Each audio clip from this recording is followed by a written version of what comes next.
ice cream first. But everything we have in the house, coffee grounds are one of the greatest things in the world. Uh, Banana, apple cores, peels of all types. But I did print a list. I'm going to read a few more things that I haven't been composting that gave me ideas. And you can do it for two reasons. One is your own self, help your soil.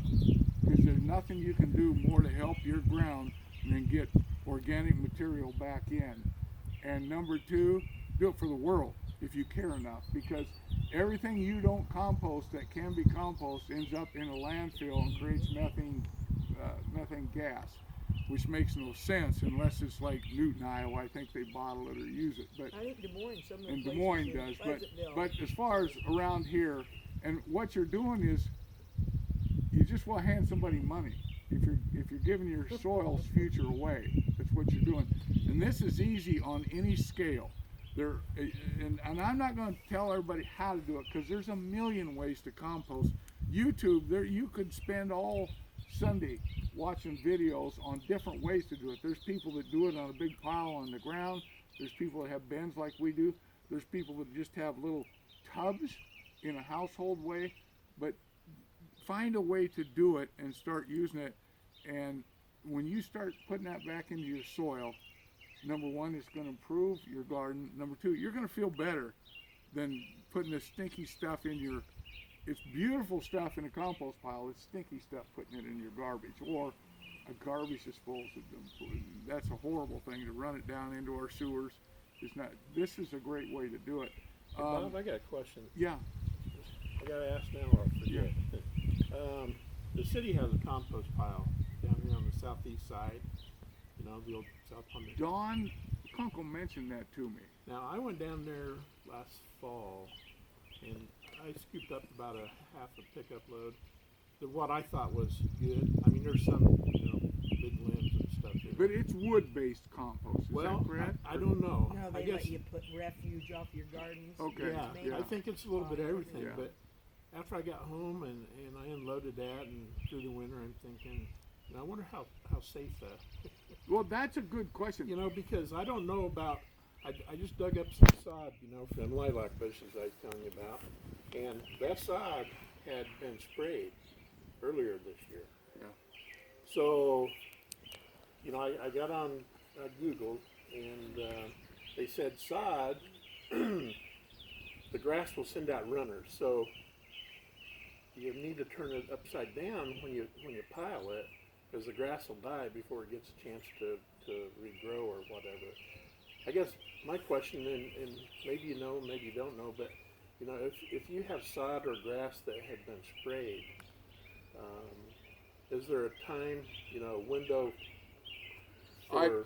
I have an article, and I hope that Sheila could maybe get anybody that uses email, and anybody that doesn't, just let me know and I'll get articles to them.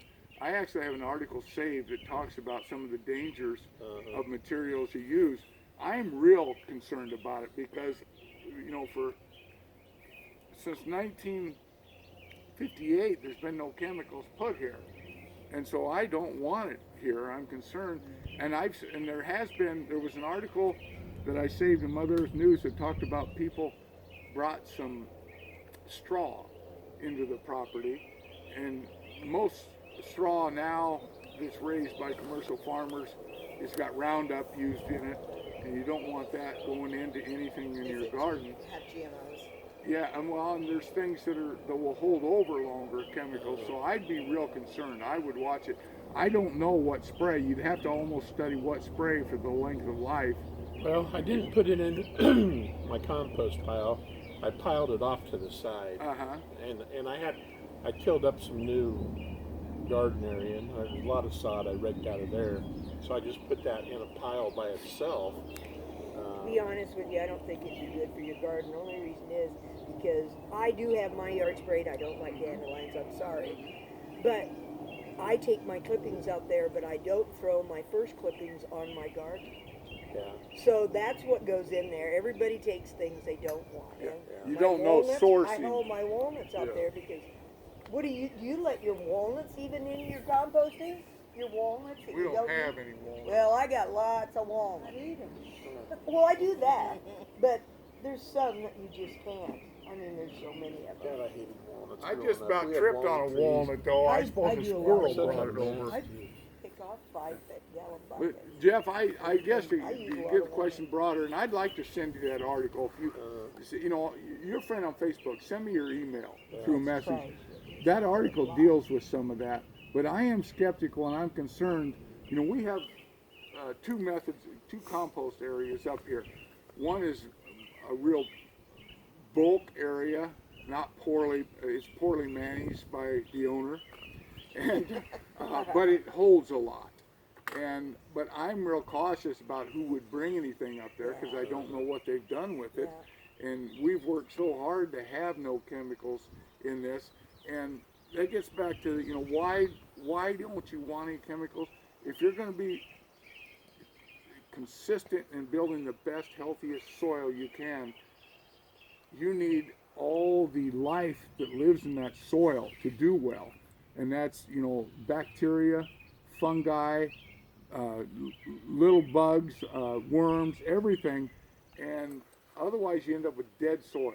And Well, I did that compost I got from the city. I did go up to the local hardware store and I got a couple bags of organic compost and mixed in with it. Yeah. So I don't know. I guess I'll find out as time goes.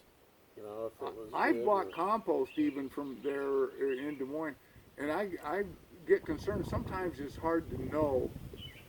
You know, you're concerned a little bit about how it's been produced. It's being hauled in here, so I like doing as much as I can. And I know the source of manure I have. If everybody can find a good source of manure, you're raising some animals. But I've got a source of rabbit manure, and if I know where it's coming from, I feel a lot better. I want to talk about the items you can compost beyond the obvious, because we've been doing the kitchen stuff for a long time, and grass and ground up leaves. I did learn something. I took them on the other day. I have to do a better job with leaves, because leaves, you're going to have leaf mold if all you're doing is big leaves, and it's a valuable product, but it takes forever to break down. So grinding up leaves, whether it's with a mower, I don't have a shredder, but that makes wonderful compost, but they need ground up to be able to break down and effectively. I've got this, and anybody that leaves an email or tells me they want a copy, I'll get them. It's 100 items you can compost. I'm not going to read them all, but I'm going to talk just a few that you might not think about. You don't want dairy and you don't want meat, but you could put spoiled soy, rice, or almond or coconut milk in there. Use paper napkins and paper towels. You can put in there. It'll compost. It's a wood-based product. Paper plates. It has listed non-waxed, which means the cheapest, the ones where your food fall off the edge, I guess. Paper bags, shredded. And I don't know if anybody, does any folks have a shredder? I have got a pretty good one. I have a paper shredder, cross-cut. Yeah, that's what I'm And talking about. I'd shred my junk mail and dump it out. Yeah.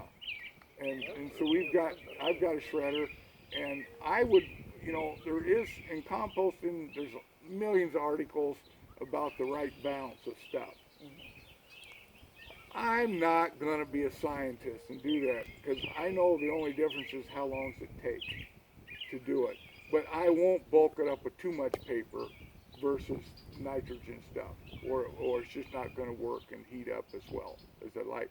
But I've been taking some of our shredded paper to recycle, and I could put some of that in the compost. It'd break up. I've never thought about putting paper towels and napkins in there.